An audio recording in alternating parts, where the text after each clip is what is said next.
আসসালামু আলাইকুম। সম্মানিত শিক্ষক মণ্ডলী ও কর্মচারীবৃন্দ, অনেক সার্ভারেই আমাদের ফেসবুক পেজ, হোয়াটসঅ্যাপ এবং আমাদের ইউটিউব চ্যানেলে কিন্তু বিভিন্নভাবে কমেন্ট করতেছেন যে পঞ্চম লটের বেতন কবে দেওয়া হবে, অর্থাৎ পঞ্চম লটে কবে প্রতিষ্ঠানের প্যানেলে নাম আসবে এবং পঞ্চম লটে যে সকল সার্ভারের নাম আসবে না তাদের নির্দেশনা কবে আসবে এবং জানুয়ারি মাসের বেতন ছাড় সংক্রান্ত বিষয়ে অনেক স্যার ম্যাডামই আমাদের হোয়াটসঅ্যাপে এবং মেসেঞ্জারে কিন্তু প্রতিনিয়তই ইনবক্স করে যাচ্ছেন এবং কল দিয়ে যাচ্ছেন। আজকের এই ভিডিওতে আমরা এই বিষয়টি ক্লিয়ার করব। আমি আজকে মাউসির একজন কর্মকর্তার সাথে ইমিএসএলের একজন কর্মকর্তার সাথে কথা বলেছি। স্যারের সাথে কথা বলে যে বিষয়গুলা জানতে পেরেছি এবং যে তথ্যগুলা পেয়েছি আপনাদের সাথে একটু শেয়ার করব। আমিও একজন সহকারী শিক্ষক গণিত, আমি প্রথম লটে ইফটি থেকে বেতন পেয়েছিলাম। আমি যে বিষয়টি বলবো, আমি প্রথম লটে বেতন পেয়েছি, আমি একজন শিক্ষক, আমিও কিন্তু জানুয়ারি মাসের বেতন কবে চার হবে এই অপেক্ষায় আছি। আপনারা যেমন শিক্ষক, আমিও তেমন শিক্ষক, আমিও কিন্তু অর্থাৎ বেতনের জন্য ওদের আগ্রহে অপেক্ষা করছি কবে জানুয়ারি মাসের বেতন চার করা হবে। তাই আমি এবং অনেক সার্ভারামই কিন্তু মাউসির বিভিন্ন কর্মকর্তাদের সাথে ফোন দিয়ে জিজ্ঞেস করে তাদেরকে একটু বলে যে আপনারা জানুয়ারি মাসের বেতন কবে ছাড় করা হবে, কখন দেওয়া হবে, তথ্যগুলো নেওয়ার চেষ্টা করে।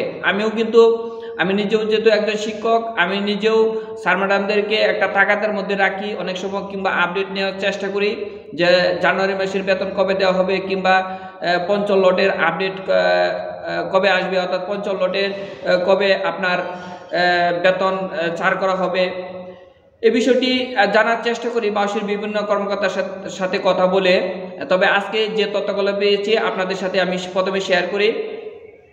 প্রথমে আমি মাউসির বিভিন্ন কর্মকর্তাকে ফোন দেই, কিন্তু অনেক স্যার ম্যাডামই হয়তো বা ব্যস্ত থাকার কারণে ফোন রিসিভ করে না। অবশেষে একজন স্যার আমার ফোনটি রিসিভ করলেন এবং স্যারকে আমি জিজ্ঞেস করলাম যে আমি বললাম যে আমি সহকারী শিক্ষক গণিত, আমার পরিচয়টা প্রথম দিলাম যে সহকারী শিক্ষক গণিত, যে আমি ইউটি থেকে প্রথম লটে বেতন পেয়েছিলাম।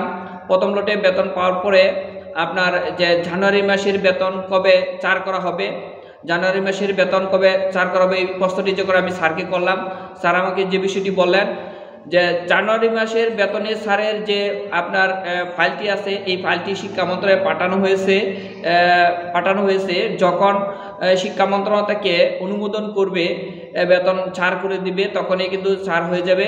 আমি স্যারকে জিজ্ঞেস করলাম, স্যার এই সপ্তাহে কি ছাড় করা হবে? যে সকল শিক্ষকই কিন্তু খুবই কষ্টের মধ্যে আছে এবং আমি বললাম আমি নিজে সহ এবং সকল শিক্ষকই কিন্তু বেতন ছাড়া খুব কষ্টের মধ্যে আছে। তাদের বেতনটা অর্থাৎ আমাদের বেতনটা কি, জানুয়ারি মাসের বেতনটা কি এই সপ্তাহে ছাড় করা হবে কি না। স্যার আমাকে বললেন যে যেহেতু 2 দিন আছে, এই 2 দিনে ছাড় করা সম্ভব হয় কি না, যদি অনুমোদন করে তাহলে এই সপ্তাহে হতে পারে কিংবা আগামী সপ্তাহেও হতে পারে। তার মানে স্যারের কথাতে বোঝা যাচ্ছে বেতন জানুয়ারি মাসের বেতনে স্যার রানিং সপ্তাহেও হতে পারে, এমনকি আগামী সপ্তাহেও হতে পারে। এই সপ্তাহে হতেও পারে আবার নাও পারে, তার মানে বোঝা গেল এই সপ্তাহে নাও হতে পারে, আগামী সপ্তাহেও যেতে পারে। আমি যে বিষয়টি বলবো, একজন শিক্ষক হিসেবে জানুয়ারি মাসের বেতনটা এই সপ্তাহে 100% ছাড় করা প্রয়োজন, কারণ সকল শিক্ষকই কিন্তু খুব কষ্টের মধ্যে আছে। এটা ভাষায় প্রকাশ করার মতো না। এখানে 1-2 জনের হিসাব নিকাশ না, প্রায় 4 লাখ শিক্ষকের একটা হিসাব নিকাশ। শিক্ষক কর্মচারীরা কিন্তু বিভিন্নভাবে কষ্টের মধ্যে আছে। তা মাউসির কর্মকর্তার সাথে কথা বলে আমি যে বিষয়টি বুঝতে পারলাম, এই সপ্তাহে ছাড় হতে পারে। তবে এই সপ্তাহে যেহেতু 2 দিন আছে, মন্ত্রণালয় থেকে অনুমোদন করলেও এই অনুমোদনের পরে কিন্তু আপনার এই ফাইলটি চিফ অ্যাকাউন্টসের কার্যালয়ে পাঠানো হয়, তাহলে বেতন ঢুকতে অবশ্যই এই সপ্তাহে হতেও পারে আবার নাও পারে, অর্থাৎ আগামী সপ্তাহে যেতে পারে। আমি আরেকটি বিষয়ে আপডেট নিয়েছি। আমাদের কিন্তু ধরেন আমরা যে প্রতিষ্ঠানে শিক্ষক কর্মচারী চাকরি করি, এই প্রতিষ্ঠান প্রধান কিন্তু আপনার online MPO EFT file submit করতে হবে। আর এটি কবে থেকে হবে আপনাদেরকে আমি একটু বিষয়টা ক্লিয়ার করি। এই বিষয়টি আমি স্যারের কাছ থেকে স্পষ্ট জানতে পারলাম, স্পষ্ট জিজ্ঞেস করে বুঝতে পারলাম। এই বিষয়টি আপনার ধরেন এটা ফেব্রুয়ারি মাস, এই ফেব্রুয়ারি মাসের বেতনটি আপনার যখন আমরা আগামী মাসে তুলব, অর্থাৎ ফেব্রুয়ারি মাস থেকে আপনার ইএফটির ফাইল সাবমিট করতে হবে। অর্থাৎ ফেব্রুয়ারি মাসের বেতনটি যখন আমরা আগামী মাসে তুলব অর্থাৎ পাবো, তখন এই ফেব্রুয়ারি মাসের ইএফটি ফাইলটি অর্থাৎ এমপিও ইএফটি ফাইলটি সাবমিট করতে হবে। জানুয়ারি মাসের বেতনের ফাইলটি প্রতিষ্ঠান প্রদানের সাবমিট করতে হবে না। অর্থাৎ জানুয়ারি মাসের বেতনটি শিক্ষা মন্ত্রণালয় এবং মাউসি থেকে তারা ওটু দিয়ে দেবে। এটার জন্য প্রতিষ্ঠান প্রদানের জানুয়ারি মাসের বেতনের জন্য প্রতিষ্ঠান প্রদানের online MPO EFT file submit করতে হবে না। তবে ফেব্রুয়ারি মাসের বেতনের জন্য online MPO EFT file submit করতে হবে। এই বিষয়টি স্যারের সাথে কথা বলে আমরা জানতে পেরেছি। সম্মানিত শিক্ষক মণ্ডলী, এখন যে বিষয়টি নিয়ে কথা বলবো, পঞ্চম লটে অনেক স্যার ম্যাডামই অধীর আগ্রহে অপেক্ষা করে আছেন। পঞ্চম লটে যে 8,887 জনের ফাইল আইবাস ডাবল পাসে সেন্ড করা হয়েছে, এখানে আপনার পঞ্চম লটের বেতন কি স্যারকে আমি জিজ্ঞেস করলাম যে স্যার পঞ্চম লটের কি রানিং সপ্তাহে দেওয়া হবে কিনা। স্যার আমাকে যে বিষয়টি বললেন যে পঞ্চম লটের কাজ শেষ, প্রায় শেষের পথে, অর্থাৎ কাজ শেষ, যা স্যার কাজ শেষ হয়েছে ইনশাল্লাহ। স্যার একটু টান দিয়ে বলছেন হয়তো কিছুটা বাকি থাকতে পারে। তাহলে আমি স্যারকে জিজ্ঞেস করলাম যে পঞ্চম লটের প্রতিষ্ঠানের প্যানেলে কি রানিং সপ্তাহে নাম আসতে পারে কিনা। স্যার আমাকে যে বিষয়টি বললেন যে রানিং সপ্তাহে আসার সম্ভাবনা আছে।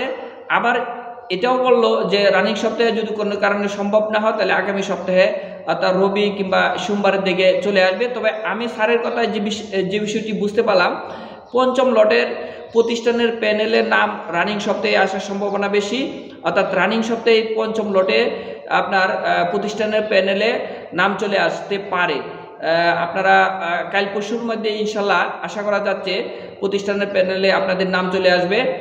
যদি কোনো কারণে সম্ভব না হয় সেটা আগামী রবি সোমবারেও যেতে পারে। আরেকটি বিষয় আমি স্যারকে প্রশ্ন করলাম যে স্যার অনেক স্যার ম্যাডামই তো তাদের ভুল ত্রুটিগুলো এখনও বুঝতে পারতেছে না, এখনও নিজেরাই তারা ধরতে পারতেছে না। যে সকল শিক্ষক কর্মচারী পঞ্চম লটে বেতন পাবে না অর্থাৎ প্রতিষ্ঠানের প্যানেলের নাম আসবে না, তাদের সম্পর্কে নির্দেশনা কবে আসবে, প্রতিষ্ঠানের প্যানেলের নির্দেশনা কবে আসবে। স্যার আমাকে যে বিষয়টি বললেন, যারা বিভিন্ন ধরনের ভুল ত্রুটি আছে, বড় ধরনের ভুল ত্রুটি আছে, তাদের যদি আপনার পঞ্চম লটে বেতন না পায় তাদের বিষয়ে একটা নির্দেশনা যাবে, অর্থাৎ তাদের বিষয়ে একটা মন্তব্য থাকবে। অর্থাৎ আপনাদের ফাইলগুলো অবশ্যই ব্যাক করবে। ফাইলগুলো যখন ব্যাক করবে আপনাদের সংশোধন করে পুনরায় পাঠাতে হবে। পাঠানোর পরে আপনারা ইউপি থেকে বেতন পাবেন। সম্মানিত শিক্ষক মণ্ডলী, সর্বশেষ আমি একটা বিষয় ক্লিয়ার করব। এখানে কিন্তু ফেব্রুয়ারি মাসের বেতন কিন্তু online MPO EFT file submit করবে প্রতিষ্ঠান প্রদান। অর্থাৎ ফেব্রুয়ারির বেতন যখন তোলা হবে তখন কিন্তু প্রতিষ্ঠান প্রদান online MPO EFT file submit করবে। এই বিষয়টি আমরা জানতে পেরেছি। আর পঞ্চম লটের কিন্তু আপনার যাদের নাম আসবে না, পঞ্চম লটে যাদের নাম আসবে না তাদের ফাইলগুলা ব্যাক করবে এবং তাদের ফাইল ব্যাক করলে সাথে মন্তব্য লেখা থাকবে, তাদের কি করণীয় একটা নির্দেশনা থাকবে। সম্মানিত শিক্ষক মণ্ডলী, আমি একজন শিক্ষক। আমাদের এই তথ্যগুলো যদি আপনাদের বিন্দুমাত্র উপকার হয়ে থাকে, আমাদের এই ভিডিওটি যে ইউটিউব চ্যানেলে আপলোড করা হবে এই চ্যানেলটি ধরেন আপনাদের, কারণ আমি একজন শিক্ষক, আপনারও শিক্ষক। আমাদের এই চ্যানেলটিকে অবশ্যই সাবস্ক্রাইব করে রাখবেন, তাহলে ইউটি সংক্রান্ত এবং শিক্ষা বিষয়ে যে কোনো আপডেট আপনাদের কাছে অতি সহজে পৌঁছে যাবে। এবং সকলের সুস্বাস্থ্য ও দীর্ঘায়ু কামনা করে আজকের ভিডিওটি এখানেই শেষ করব। সকলকে আমার পক্ষ থেকে আসসালামু আলাইকুম।